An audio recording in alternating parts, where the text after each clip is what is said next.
L'opération de rapatriement a commencé le 20 juin. À ce jour, 5 935 personnes sont rentrées dans leur village de Barrois, dans la région de Difa. Vous avez observé, le village est en ruine, la population était dans des situations, dans de bonnes situations, les gens cultivaient, les gens pêchaient, les gens font de l'élevage, du commerce. Maintenant, on demande au président de la République d'aider la population pour reprendre toutes ces activités. En 2015, les attaques du groupe militant nigérien Boko Haram ont augmenté. Beaucoup ont fui pour rester en vie, mais maintenant ils font face à de nouveaux défis dans leur village. Ils doivent en effet reconstruire des maisons, des écoles et des centres de santé qui ont été détruits pendant les violences.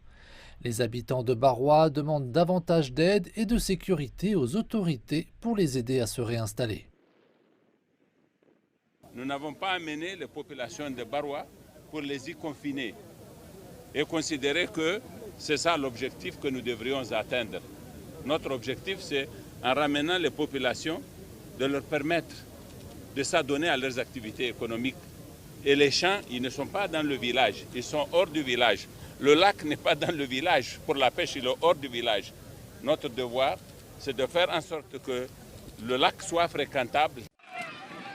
Plus de 200 villages ont été ciblés par cette opération de rapatriement volontaire. Une opération qui a suscité de nombreux espoirs parmi la population. Il a pris un engagement hors pair, il a pris l'engagement et il a respecté son engagement. Les femmes et les filles de Barrois sont très reconnaissantes eu égard à ce que le président vient à entreprendre.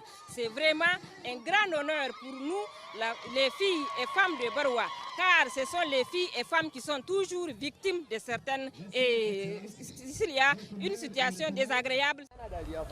Les autorités distribuent de la nourriture et des tentes aux déplacés et une ambulance a également été mise à disposition du village.